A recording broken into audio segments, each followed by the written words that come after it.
Netflix Resident Evil, more humiliating than expected. So I just want to say I have watched the first 2 episodes of this series, and same thoughts that I had with Death Note. If you distance yourself from the source material, It's you can great. at least enjoy it. Right? Parts of it are good, parts of it are weird. So Netflix's Resident Evil series has continued the trend of the franchise being unable to create faithful and loved live-action adaptations, as the show makes cringe-worthy references to anime torrenting and Zootopia porn, a level of humor that will have watchers questioning if the writers even played the games. So I have checked all of these clips here. Honestly, there's only 2 that are even worth seeing, maybe, but 4 out of the 8 will get me copyright claimed. The type of copyright claim only just makes it so I can't monetize, so I don't really care. But I'm going to show you, since it's not really necessary to see them, I'm just going to show you the ones that I know won't get me copyright claimed. So there's this one. Cooler than what you used to, but Cape Town's just an hour away. And you know, last year we were voted best place to live in the world. By who? Lululemon Horse, guys that jerk off to CrossFit, Elon Musk. I don't know. It's a joke. Jane thinks she's funny. Shots fired. So that's Wesker. I liked him better in John Wick. Yeah, I'll be honest. I thought he was going to be like, I thought because I liked the actor Lance Reddick, I thought he was going to actually be pretty solid. But so far, he's been kind of a huge disappointment. A limp dick, like no backbone dad. That's So, the Wesker we know. Yeah, that's the Wesker I know that that died in a volcano. So then there's this clip. Hey. Look at me. You are not stupid. You're Billy fucking Wesker. You are nice and cool. You've got a great ass, a 15/20 on the PSAT, and you've got the best sister. So remember that and say fuck it to everything else, okay? Yeah, so What does that Songcock even Complex and mean? One Angry Gamer were right about them being lesbians. Kidding. All right, and here's the best fucking one in the whole show. What's going on? Simon's got the new Decadence. It's the super hard to get anime. Not that hard, it's on Naya. Naya. And as Hello. I pointed out, What did we come up with? Hajime Mashite, fellow weebs. yeah. But the thing I found funnier and that made less sense is that it's like, yeah, it's a super hard to get anime. It's like that was on Okay, Crunchyroll. so here's the thing. when Here's it- the thing. It actually story-wise makes sense due to the fact that torrent sites are blocked by Umbrella in the place where they live. So But what about Crunchyroll? no. So the storyline is supposed to be that that they can't get the anime that they want to watch because it's blocked, and there's something in the storyline that she can't access a certain site when she's trying to unravel some of the mystery going on with Umbrella. So this is the point where she learns of a person at the school who is able to bypass the firewall, right? As they put it. So it's the cringe part is the Naya instead of Nya, right? Obviously, but yeah, it's cringe nonetheless. So here's the last one. Let me play this one. Actually, it's not the last one. Right. I mostly just read Zootopia porn. Yeah. It takes place in 2022, so Yeah, that's obvious, yeah. yeah. The people who wrote this were like, what is the youngest, hippest thing we could do? Let's make references to like, She reads furry Zootopia porn. Yeah. So Well, if she's a furry, we know Well, that she's a problem. she's super sarcastic, the character. So I don't know if anything she says They're here is like, true, let's make right? her the comedic relief by making her sarcastic Yeah. every single time, and then it makes her also look semi-badass because, oh, look at Yeah, me. I'm pretty so much. sarcastic." I will just say she is the most likable character, which is saying a That lot is for the show. sad. Now, That here's is the very thing- sad. here's That's thing, the though. most likable. Okay. I want to remind you that that the story takes place over 2 different timelines, and the problem with the show, first of all, this girl looks remarkably similar to her adult form in the other timeline. This is the girl that had the weird arm in that one thumbnail we did. Remember where she's running away from the thing? Yeah. So which, by the way, I don't think they fixed that bad masking for the for the actual thing, but her storyline in modern day is like really interesting, and every time it fucking cuts back to them in high school, you're like, come on. Like, anyway, so I just want to show you this part too. That is, I haven't gotten. This is episode 7. I haven't gotten here yet. I don't understand how this is going to work in the story. Beautiful 180, crazy. I just don't. I couldn't say face that she's making. Anyway, I just don't fucking understand how this is gonna work in the story. You know, I remember back in Resident Evil. I was gonna in say, I Resident Evil definitely 5. remember this from the games, right? Yeah, this is actually right before the final boss where you fight Wesker. You know, This is their version of playing Moonlight Sonata, I think. Did you get to the part where, like, when we brought it up in the trailer, where it looks like the camera's attached to her head and her head moving around while she's like her head's not moving while she's running? It looks so freaking like her head's and like they stitched around her head and put everything in a green screen behind her when she's running or something. I don't even remember that. I might have seen that part, but I don't think I have yet. I saw the part with the worm and like I said, with the arm. That's in episode 1. So, before I forget, actually, there's something I do want to show you.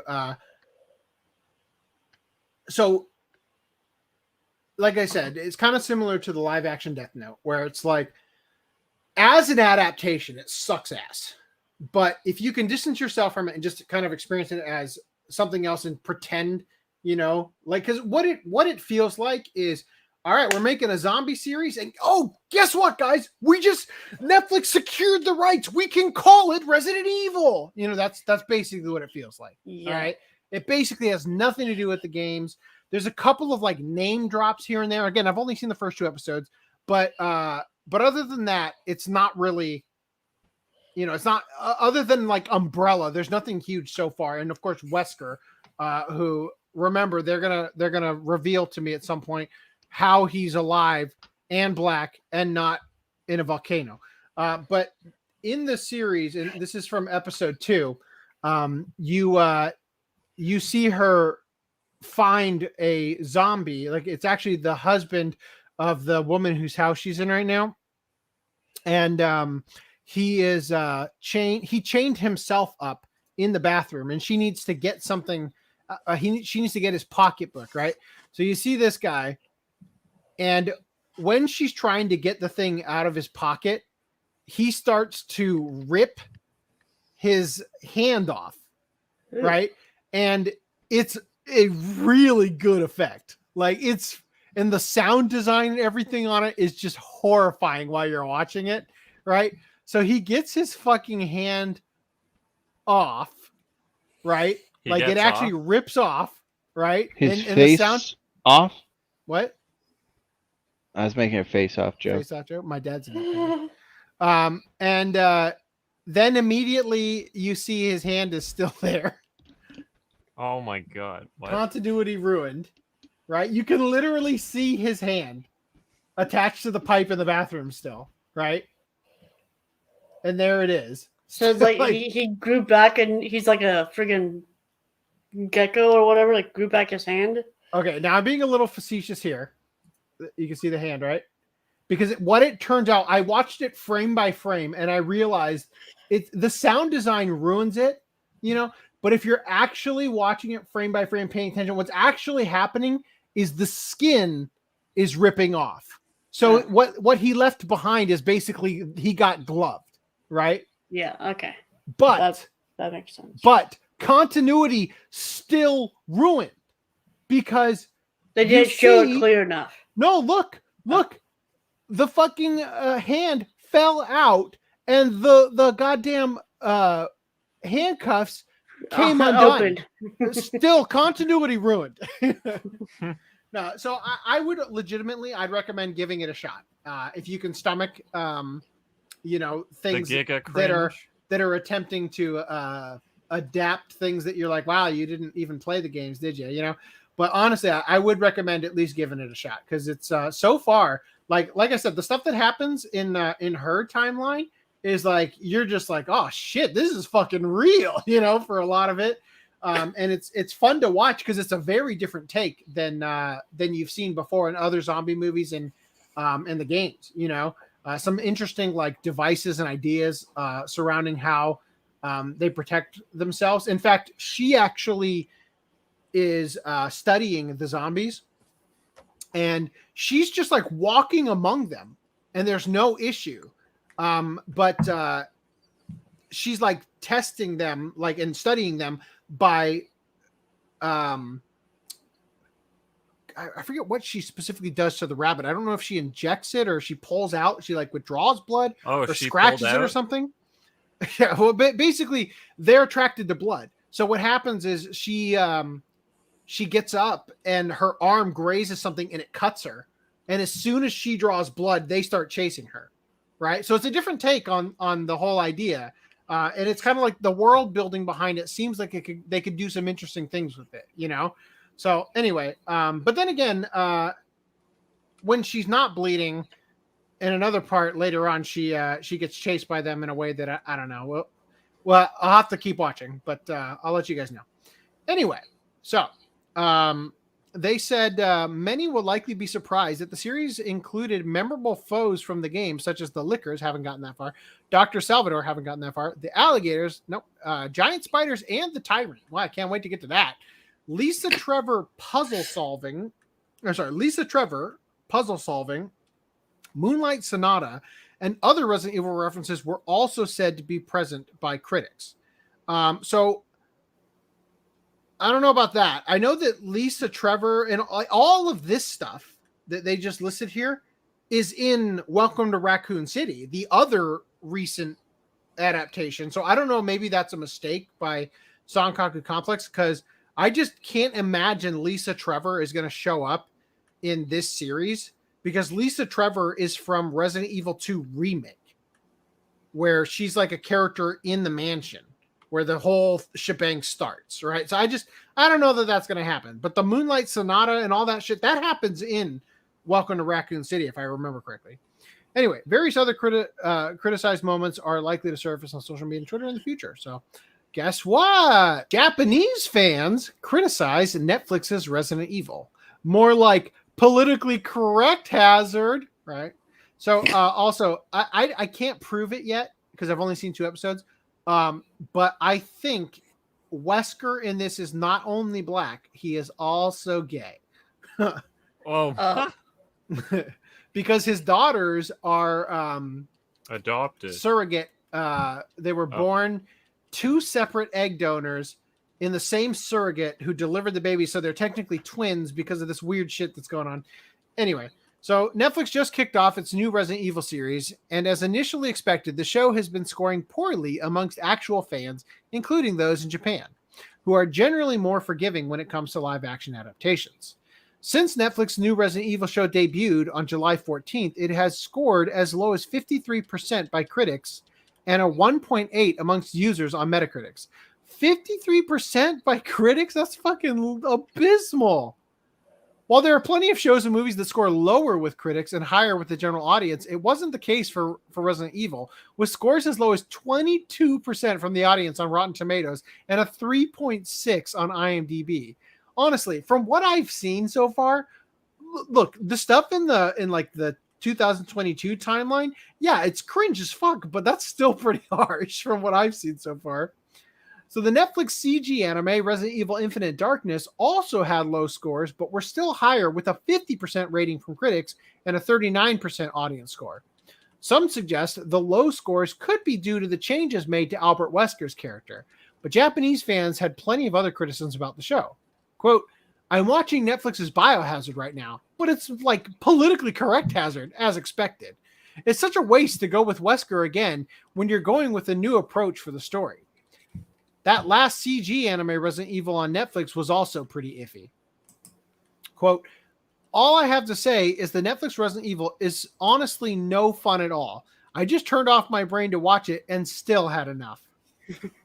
I started watching the Netflix Resident Evil show and I've never felt this isn't it. I've never felt the this isn't it feeling so hard because of the influence of political correctness. I had to stop watching. And I even liked the Wesker too. I can't imagine.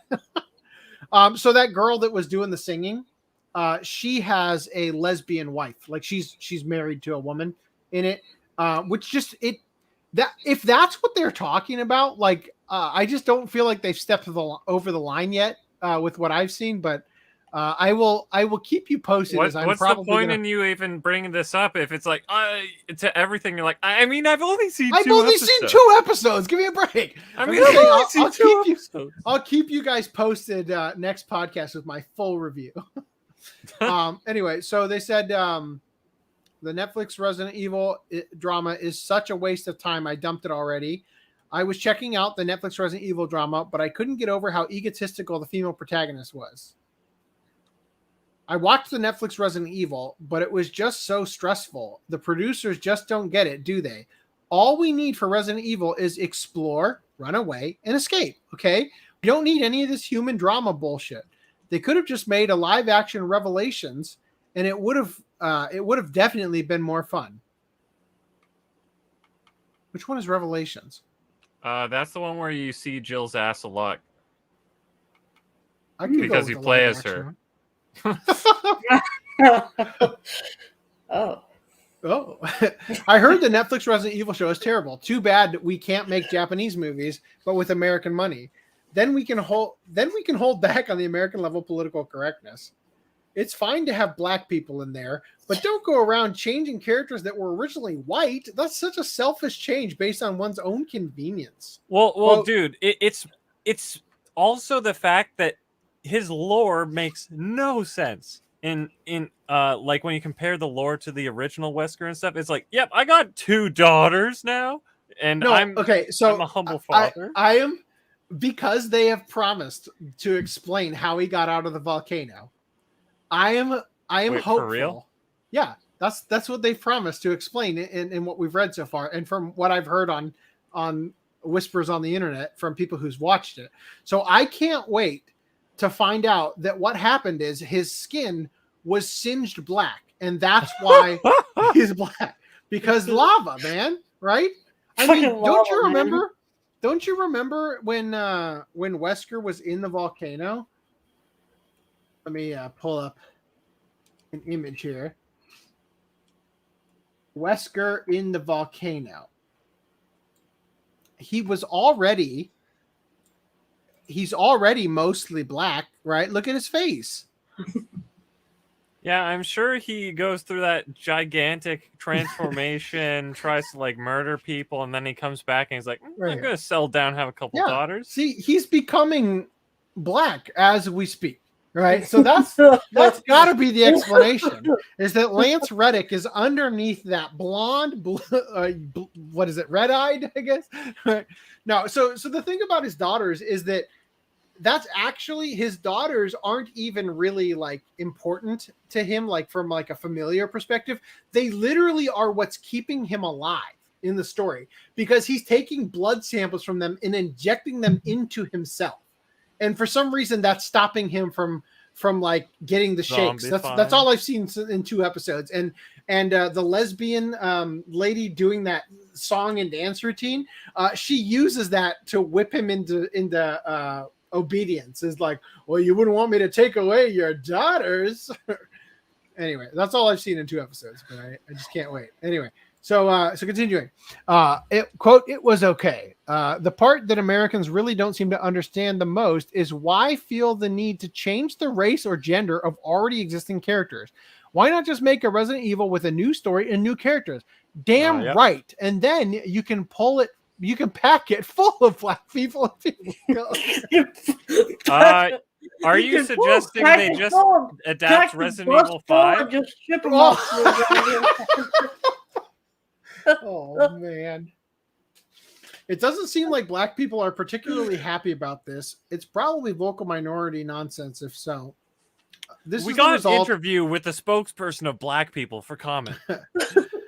This is the result of a blackwashed Resident Evil. Again, these are the thoughts of Japanese Netflix viewers. Did they think they could make something so boring and hide behind the shield of political correctness? Netflix originals are always full of weird shit. Yes.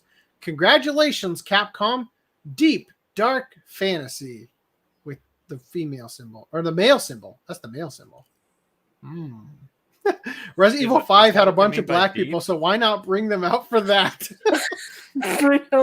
They got your joke. You nailed it just in time. Anyway, like I said, I actually I actually really like the girl that is I actually I really like this all character. 2 episodes that I've watched. I've only seen 2 episodes, guys. So I'm just saying this girl's fine, man, in the show. Anyway, moving on from here.